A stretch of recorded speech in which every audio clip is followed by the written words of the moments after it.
24 अक्टूबर 1929 को अमेरिकी शेयर बाजार दुर्घटनाग्रस्त हो गया। न्यूयॉर्क स्टॉक एक्सचेंज दहशत में है। उन्मत्त निवेशक अपने स्टॉक को खाली करने के लिए दौड़ पड़े हैं। फॉर्च्यून रातों रात गायब हो गया और अमेरिकी कंपनियों का मूल्य गिर गया। लेकिन उन कंपनियों के प्रभारी लोगों के पास एक विचार था। उन्होंने निवेशकों से अपनी ही कंपनी के शेयर खरीदना शुरू कर दिया, जिसका मतलब था कि अन्य लोगों के खरीदने के लिए वहां स्टॉक कम थे। और जब कोई चीज कम होती है तो कीमत बढ़ जाती है। आमतौर पर अपने स्टॉक की कीमतें बढ़ाने के लिए इन कंपनियों को निवेशकों को उत्साहित करने के लिए कुछ करना होगा, एक नए उत्पाद का आविष्कार करना या काम करने का एक अलग तरीका। लेकिन इसके साथ ही निगमों ने एक तरह की जादुई चाल खोज ली थी। वे वास्तव में कुछ भी किए बिना अपने स्टॉक मूल्य को बढ़ा सकते हैं। यह एक स्टॉक बायबैक है। अमेरिका के सबसे बड़े निगमों के मालिकों द्वारा अपनी संपत्ति पर कब्जा बनाए रखने का प्रयास, जबकि शेष देश को अब तक की सबसे खराब मंदी का सामना करना पड़ा। इस अभ्यास ने अमेरिकी अर्थव्यवस्था को मौलिक रूप से नया आकार देने में मदद की और इसने एक शताब्दी लंबी लड़ाई के लिए मंच तैयार किया जो हम अभी भी कर रहे हैं। यह एक विकल्प था और यह लालच के बारे में था। कोई मानवीय तत्व के बारे में भूल गया है। इस बात को लेकर लड़ाई की अमेरिकी धन कहां से आता है और इसे किसके पास रखना चाहिए। आप इन नौकरियों को बचा सकते थे, लेकिन आपने ऐसा नहीं करने का फैसला किया। 1932 में न्यूयॉर्क टाइम्स ने इस नए स्टॉक बायबैक कार्य को करने वाली कंपनियों के बीच कथित रूप से कई दुर्व्यवहारों की रिपोर्ट दी। निदेशकों, अधिकारियों और प्रबंधन के अनुकूल अन्य व्यक्तियों से शेयर खरीदने के लिए निगमों के धन का उपयोग करना जैसे दुरुपयोग, जिसे अंदरूनी व्यापार के रूप में भी जाना जाता है।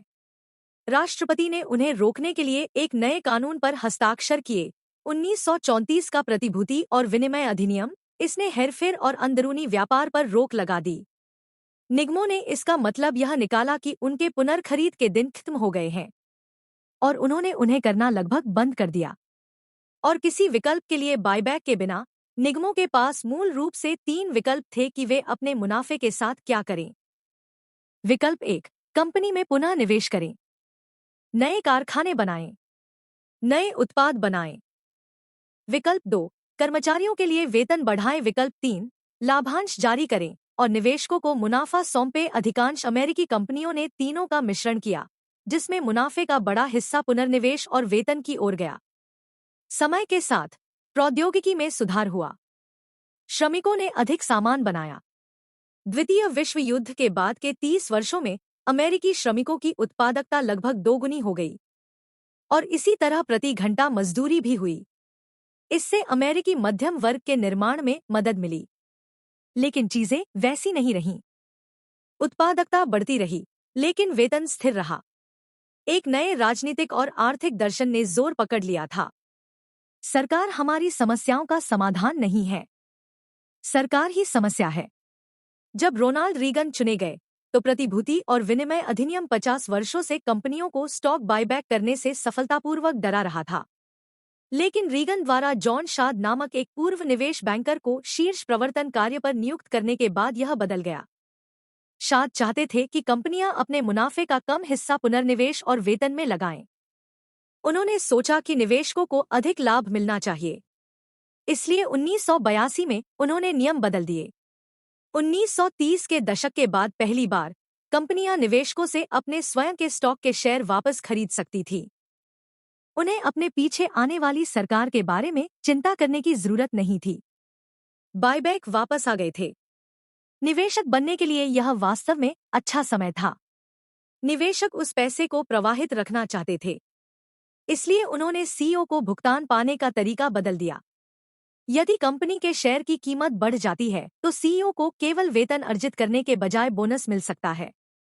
स्टॉक की कीमत बढ़ाने का सबसे तेज तरीका बायबैक करना था, इसलिए सीईओ ने इसे हर समय करना शुरू कर दिया। 1982 में सबसे बड़ी अमेरिकी कंपनियों ने स्टॉक बायबैक पर अपने मुनाफे का 1% से भी कम खर्च किया। 2008 तक, मंदी से ठीक पहले, यह हिस्सेदारी बढ़कर 77% हो गई थी। आज तेजी से आगे बढ़ रहे हैं और कंपनियां अपने मुनाफे का 65% अपने स्टॉक के शेयरों को वापस खरीदने में खर्च कर रही हैं। एक ही जीवनकाल से भी कम समय में अमेरिकी सीईओ और कर्मचारियों के बीच वेतन अंतर 15 बजकर 1 मिनट से बढ़कर 220 एक हो गया है।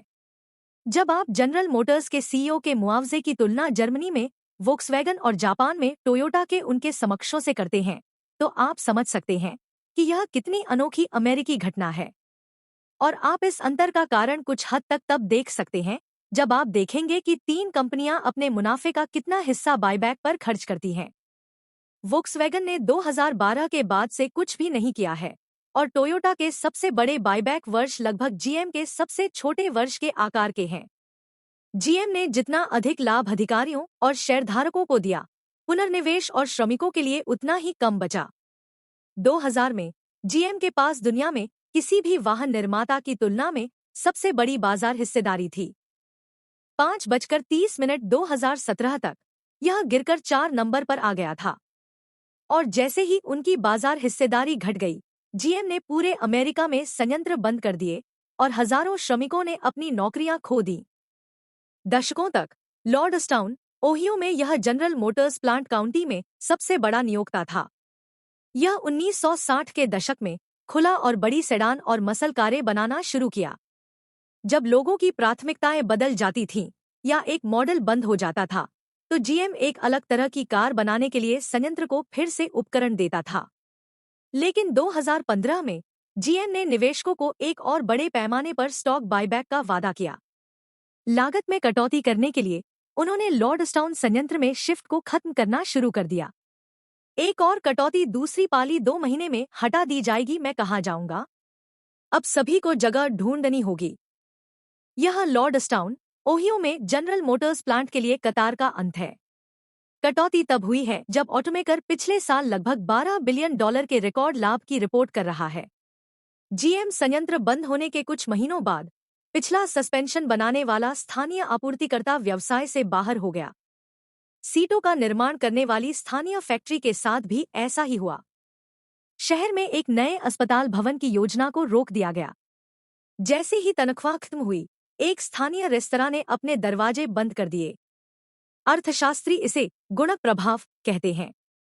एक अध्ययन में भविष्यवाणी की गई है कि जीएम के लॉर्डस्टाउन संयंत्र में खोई गई हर 4 नौकरियों से आपूर्तिकर्ताओं और अन्य स्थानीय व्यवसायों के बीच 3 और नौकरियों की हानि होगी। यही कारण है कि लॉर्डस्टाउन में नौकरी से निकाले गए ऑटो कर्मचारी अकेले नहीं हैं, जो जीएम की पसंद के प्रभावों को समझते हैं। शिक्षक भी ऐसा ही करते हैं। कुछ छात्र ऐसे भी थे जिनमें जबरदस्त बदलाव आया। यह सब उनके लिए जबरदस्त उथल-पुथल है। जब आप चारों ओर देखते हैं, तो आप हमारे शहर के चारों ओर ड्राइव करते हैं, वहाँ बहुत सारी खेती होती है, लेकिन जनरल मोटर्स काफी हद तक शहर है।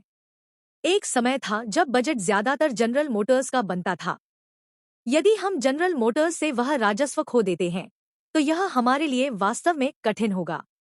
मैं दर्दनाक शब्द का उपयोग करने में झिझकता हूँ, लेकिन यह है क्योंकि जब कुछ अचानक घटित होता है, तो यह आपकी दुनिया को हिला देता है। जीएम द्वारा लॉर्डस्टाउन संयंत्र को बंद करने से 1 साल पहले राष्ट्रपति ट्रंप और कांग्रेस में रिपब्लिकन ने कॉर्पोरेट कर की दर को 37% से घटाकर 21% कर दिया था।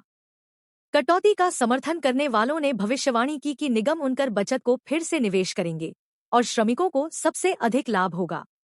अधिकांश व्यवसाय वही करने जा रहे हैं जो हम कहते हैं, अपने श्रमिकों में पुनर्निवेश करें, अपने कारखानों में पुनर्निवेश करें, लोगों को अधिक पैसे दें। जब हमारे व्यवसाय करों में कम भुगतान करते हैं, तो वे उस पैसे को अपनी कंपनियों में पुनः निवेश करते हैं। लेकिन गैरपक्षपातपूर्ण कांग्रेस रिसर्च सर्विस के अनुसार ऐसा नहीं हुआ। सीआरएस ने नए कर कानून के पारित होने के 1.5 साल बाद इसके प्रभावों का अध्ययन किया और उन्हें सामान्य श्रमिकों के बीच मजदूरी दरों में बहुत कम वृद्धि मिली। जो उन्हें मिला वह स्टॉक बायबैक की रिकॉर्ड तोड़ राशि 2018 के अंत तक $1 ट्रिलियन की घोषणा के साथ का सबूत था। दशकों से स्टॉक बायबैक गुप्त रूप से फिर से किया गया है, अमेरिकी अर्थव्यवस्था को आकार देना। और अब राजनेता नोटिस ले रहे हैं। रिपब्लिकन सीनेटर मार्को रूबियो ने कंपनियों को बायबैक के बजाय अपने मुनाफे का पुनर्निवेश करने पर अतिरिक्त कर छूट देने का सुझाव दिया है। डेमोक्रेटिक सीनेटर एलिजाबेथ वारेन और बर्नी सैंडर्स ने रीगन्यू के नियम से छुटकारा पाने का आह्वान किया है, जो कंपनियों को बायबैक करते समय सुरक्षा प्रदान करता है। वे एसईसी के लिए इन कंपनियों की जांच करना आसान बनाना चाहते हैं, इस उम्मीद में कि वे बायबैक करने से डरेंगे, जैसे वे 1930 के दशक में थे। वॉरेन एक नए नियम की भी मांग कर रहे हैं, जो श्रमिकों को कॉरपोरेट बोर्डों पर अनिवार्य सीटें देगा। इस तरह उनके पास उन बड़े बोनस पर वोट करने का मौका होगा जो सीईओ को किसी कंपनी के शेयर की कीमत बढ़ने पर मिलते हैं। जर्मन कंपनियां दशकों से इसी तरह काम कर रही हैं और वहां बायबैक बहुत कम आम है। लेकिन अमेरिका में उनका एक लंबा इतिहास है। बायबैक की शुरुआत उस युग में हुई जब अमेरिका की 1% से भी कम आबादी के पास उसकी लगभग एक चौथाई संपत्ति थी। आज बायबैक वापस आ गया है और अमेरिकी अर्थव्यवस्था बिल्कुल वैसी ही दिखती है जैसी 1920 के दशक में थी।